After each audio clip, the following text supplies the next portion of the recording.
ဒီသင်ခန်းစာလေးမှာတော့ကျွန်တော်က Microsoft Word file ကို lock ခတ်တဲ့နည်းလမ်းလေးကိုပြပေးသွားပါမယ်ကျွန်တော်တို့ကိုကအရေးတကြီးစာစီစာရေးတွေလုပ်ထားတယ်အဲ့ဒီ file ကိုကျွန်တော်တို့တခြားသူတွေဖွင့်လို့မရအောင် lock ခတ်ပြီးတော့သိမ်းထားခြင်းနဲ့ဆိုရင်တော့ကျွန်တော်တို့ Microsoft Word file တွေကို lock ခတ်ထားခဲ့လို့ရပါတယ်ဘယ်ကနေပြီးတော့ကျွန်တော်တို့ lock ခတ်ရမလဲဆိုရင်တော့ file ထဲကိုတစ်ချက်လောက်ဝင်ပေးရပါမယ် file ထဲကနေပြီးတော့မှကျွန်တော်တို့ဒီမှာ info ဆိုတဲ့ tab ကိုဆက်ပြီးတော့ဝင်ပေးရပါမယ်info ထဲကနေပြီးတော့ကျွန်တော်တို့ဒီမှာ protect document ဆိုတဲ့ထဲကို click တစ်ချက်နှိပ်ပြီးတော့ဝင်ပေးရပါမယ်ဒီနေရာလေးရောက်လာပြီဆိုရင်တော့ကျွန်တော်တို့က password ပေးပြီးတော့ Microsoft Word file တွေကို lock ခတ်ချင်တာဖြစ်တဲ့အတွက် encrypt with password ဆိုတဲ့နေရာလေးကို click တစ်ချက်နှိပ်ပေးရပါမယ်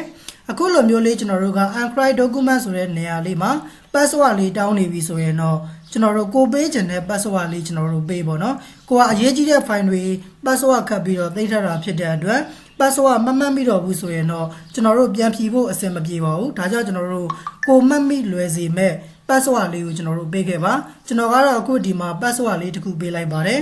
ပြီးရင်တော့ okay လေးနေလိုက်မယ်နောက်တစ်ခါကျွန်တော်တို့ကကိုပေးထားတဲ့ password လေးကိုထပ်ပြီးတော့ရိုက်ပေးရပါမယ်ပြီးရင်တော့ okay လေးနှိပ်ပေးရပါမယ်ဒါဆိုရင်တော့ကျွန်တော်တို့က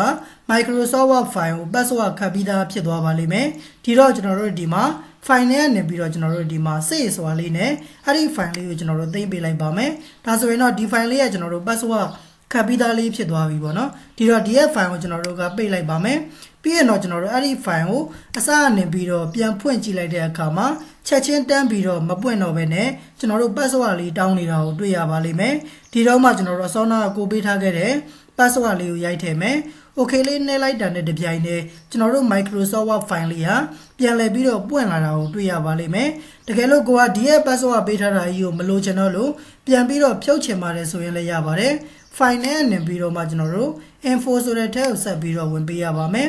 ပြီးရင်တော့ကျွန်တော်တို့ဒီမှာ protect document ဆိုတဲ့ထဲကိုဆက်ပြီးတော့ဝင်မယ် encrypt with password ဆိုတဲ့နေရာလေးထဲကိုဝင်ပြီးတော့အစောနာကိုပေးထားတဲ့ password လေးကိုဆက်လက်မှတ်မယ် backspace နဲ့ကျွန်တော်တို့ဖြတ်ခဲ့လိုက်ပါ okay လေးနှိပ်ခဲ့လိုက်ပါမယ်ဒါဆိုရင်တော့ကျွန်တော်တို့ password လေးပြုတ်သွားပါလိမ့်မယ်ဒီတော့မှ file လေးကိုပြန်ပြီးတော့သိမ်းပေးခဲ့ဖို့လိုပါတယ် save ဆိုတာလေးကိုကျွန်တော်တို့ click တစ်ချက်နှိပ်ပေးလိုက်ပေါ့ဒါဆိုရင်ဒီရဲ့ file လေးကိုကျွန်တော်တို့ကပိတ်လိုက်လို့ရသွားပါပြီပိတ်ပြီးတော့မှကျွန်တော်တို့ဒီမှာအစအနေပြီးတော့အဲ့ဒီ file လေးကိုပြန်ဖွင့်ကြည့်လိုက်တဲ့အခါမှာပုံမှန်အတိုင်းကျွန်တော်တို့ password မတောင်းမနဲ့ပုံမှန်တန်းလေးပြန်ပြီးတော့ပွင့်လာတာကိုကျွန်တော်တို့တွေ့ရပါလိမ့်မယ်ဒါဆိုရင်ကျွန်တော်တို့နားလည်လောက်မယ်လို့ထင်ပါတယ်ဒါကတော့ကျွန်တော်တို့ Microsoft Word file တွေကို password ခတ်ပြီးတော့မှသိမ်းထားတဲ့နည်းလမ်းလေးဖြစ်ပါတယ်အားလုံးအတွက်သုံးဝင်မယ်လို့ထင်ပါတယ်ကိုကိုယ်တိုင်လက်တွေ့လိုက်ပြီးတော့လေ့ကျင့်ရင်းနဲ့စမ်းကြည့်ပေးလို့ရပါတယ်အားလုံးအဆင်ပြေကြပါစေခင်ဗျာ